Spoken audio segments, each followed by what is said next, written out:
Well, in our series of promoting local businesses, I wanted to promote one of the localist businesses that I've known for many, many years, McCord's.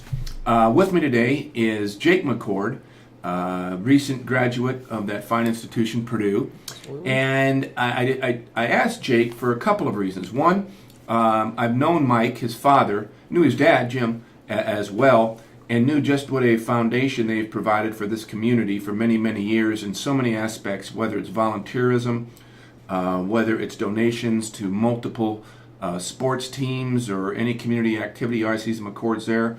And I thought Jake was a great one to talk to because he's a young man that had a lot of opportunities to do a lot of different things. But I think Jake, you always, I think, from what I remember of you, always kind of had this idea that you're going to come back and run the family business. Is that right? Sure. Well, actually, it eventually, I had the idea that I wanted to come back, but it took a while for it to come, more of a natural thought. I graduated high school in 2010 from Logansport, went to Purdue and studied accounting in the thoughts that, I would get my CPA and move on to be an accountant. I always wanted to come back because I loved Logansport, but part of me thought, that it was quote unquote uncool to come back to your hometown, to come back to your family business. So, I had always thought that I would go do the accounting thing, and then, if nothing worked out, then, that would be an option. So during college, I got my degree in accounting in 2014, but every summer I would come back and work at the store. Just to, make money to help pay for college and just get the experience of being around business.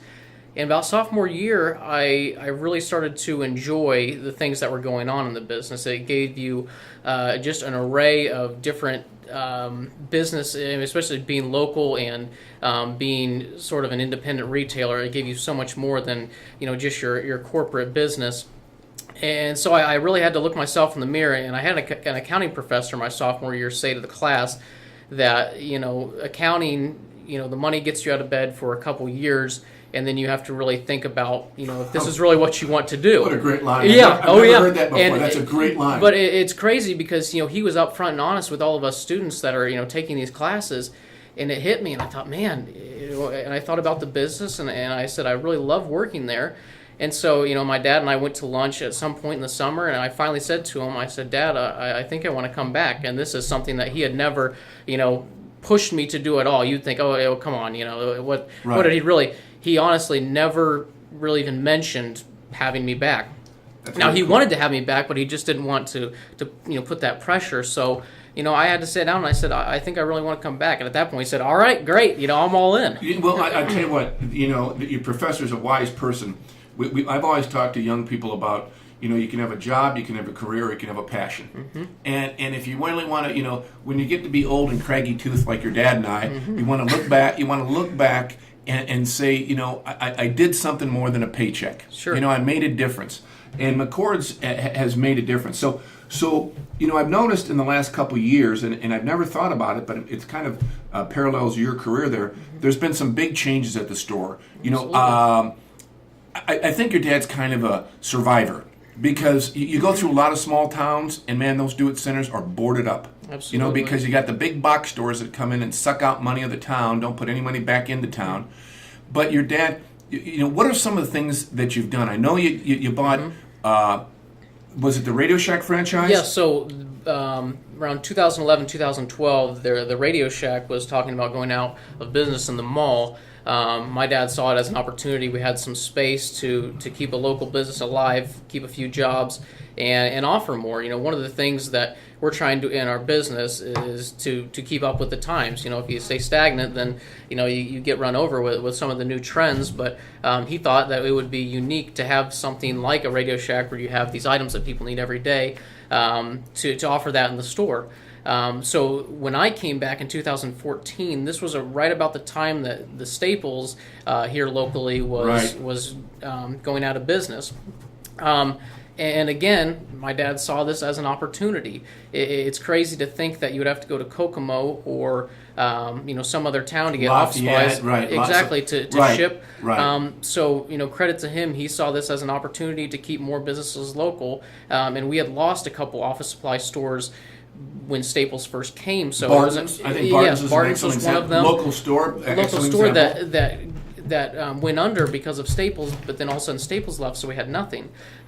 So he saw once again an opportunity and kind of talked to me about what was the feeling on it, and those things are always kind of scary because we're hardware people. We know Right. hardware. Right. Office supplies is a little bit different, but it doesn't take a whole lot of time to understand a pen and paper. It goes deeper than that. But Right. we had the confidence that we wanted to keep business in Logansport and have to avoid sending people away. That's where we're always trying to keep business here.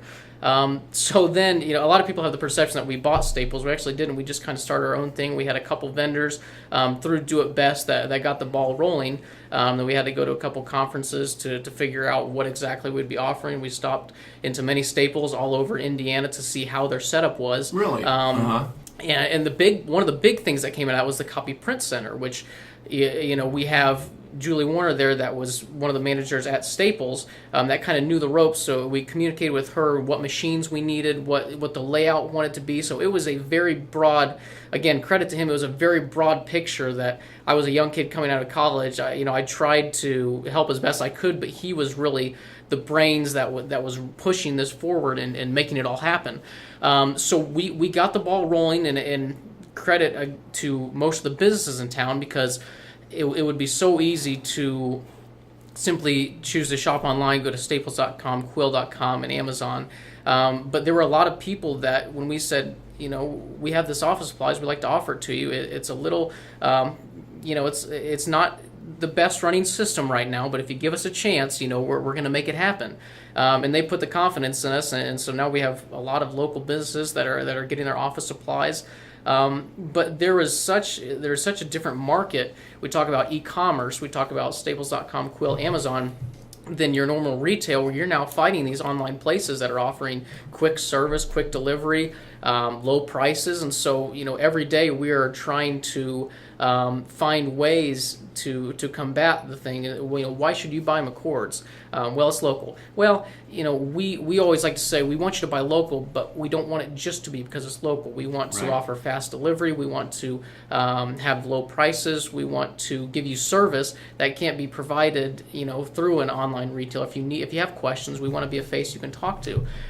So we came across all of these challenges that we're still, working against today, but we have recently have our own site, which is McCordSupply.com. Little plug there. But we tried to make this a good customer experience because we want people. We know that Amazon is great. We know that Staples is great and easy for people to use. It's customer friendly. We want you to buy local because it's easy. There's fast delivery, competitive prices. So we are trying to make McCord's a good experience for the customers, that they're used to. We want them to get the best. I'll tell you, Jake, what's been amazing to us is that over the, like when we build our house, we build it all through McCord's. And since that time, we've tried to do everything we could that local. Now, in the last 2 years, it has been amazing to me the amount of technology pieces we bought from you guys, monitors. It's been amazing to me. I'm sitting in a chair right now that we bought from you, and and the printing's been amazing. We had a huge banner that we used for the 4-H fair made by you guys. We've done all of our printing with you guys. When we had when our daughter got married, we did the printing for all of the invitations and that. And I think that people don't realize how much you guys have to offer. It's funny. Our daughter lives in Carmel, and she talked about this experience she had with Amazon, where she ordered something at 8 a.m. and it was there before 12. Well, I said, well, that's nothing. I had a plug I needed at our office. We called it McCord's, and it was here in about 15 minutes. So, yeah. So Jake shows up in a van. That's right. Fooey on McCord's. Yeah. I mean, Fooey on Amazon. Yeah. What's the deal with that, man? They're Yeah. just sluggards. So it has been a very positive experience, and we try to watch our prices, Sure. and it is very competitive. In fact, I'm amazed at how competitive it can be, and really, I would encourage folks. I would really encourage folks to at least give you a shot. Whether I think you also do you still do paper products?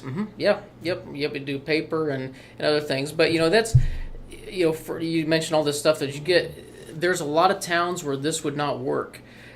This whole, bringing in all of this supplies and stuff. Why do you think that is? Why do you think that is? You talked about all the stuff you purchased. We have so many people here that are loyal to the business and loyal to buying local.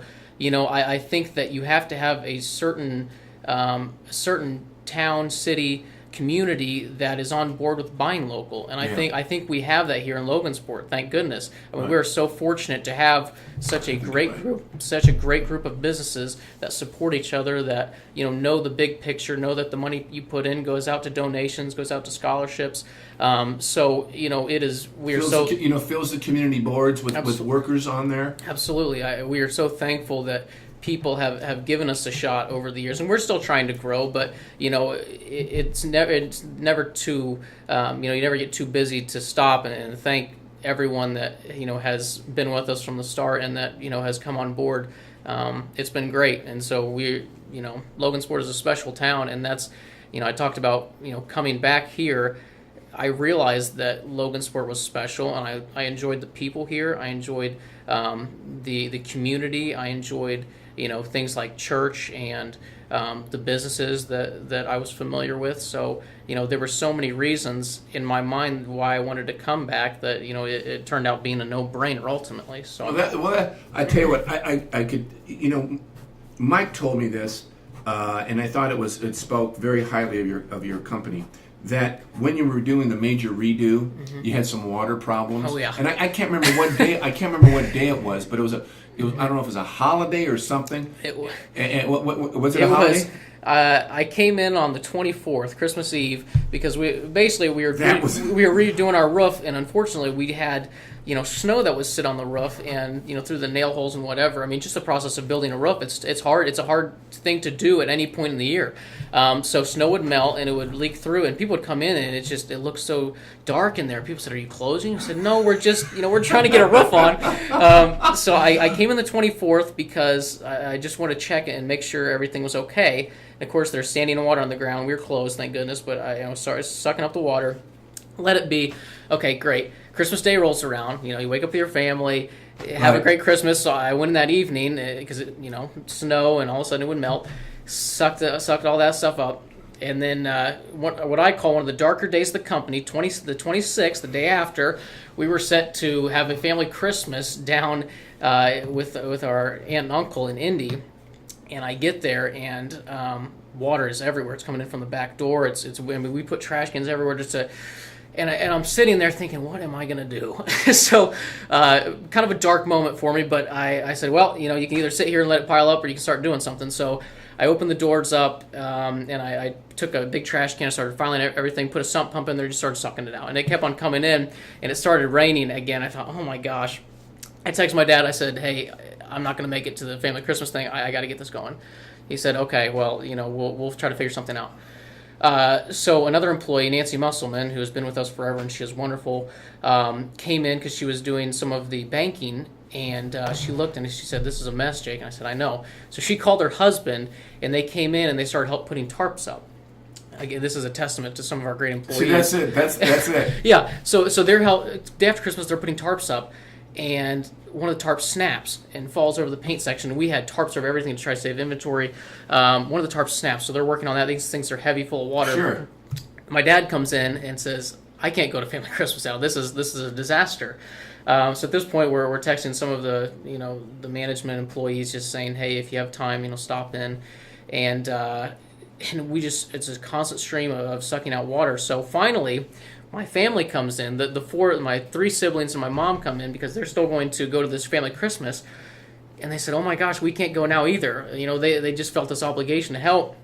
And it was like Fantasia. The water's flowing in there. My brothers have like buckets they're carrying out. They're like the broomsticks carrying these buckets out of water and just dumping them out. And I've got two sump pumps now going out into going down the street. And I got there at 8. It was then 8 o'clock at night. We had probably 7 or 8 employees there helping this thing. And at the end of the day, my mom brought over some pizza from Haps, and we're sitting there eating and kind of just taking it all in because it had slowed down at that part. And we opened up the 27th. But there were a lot of mornings we had to come in at 5 a.m. and suck up the water so it looked perfect for when the customers came in. But it was it was a beautiful moment for our company because It really was. It was a dark time, but at the same time, you saw so many people, whether it was family, whether it was employees, customers, continued to come in, no matter if they could see the product on the shelf. We had a guy. We were looking down the aisle. There's a guy under the plastic sheeting going through like the nails and stuff. Sir, you need help under there? But it was. That's really funny. But the beauty of the story is that people stuck with us. You know, no matter what. And again, it is thanks to so many people to make it happen. And that's that's it's a story I'll tell for the rest of my life. Right, because right. It was the worst of times with the best of people. With the best of people. Absolutely. Well, listen, Jake, I appreciate you coming in, and that to me is what a small business is all about. You know, I mean, it really is. And people might think, boy, it's great, it looks easy, da-da-da-da-da. Well, they're not there on Christmas Day. They're not there on Christmas Eve. And that's what small businesses do to survive. And people don't realize that. People just don't realize it. And if you really think of all the sports teams that your kids have been on, you look at them, they're generally local businesses. You look at the boards that are doing the work of the community. And so that's what gives me some hope for the future, to kind of see this infusion of some of the younger people with ideas and maybe with a positive attitude that, hey, it's not that what we don't have, it's what we have. And so, Jake, I appreciate you and McCord's very much. Give my best to your dad, and we'll I'm sure next time we need something, we'll give you a call. Thank you so much for having me, Dave. Appreciate it. You're welcome, Jake.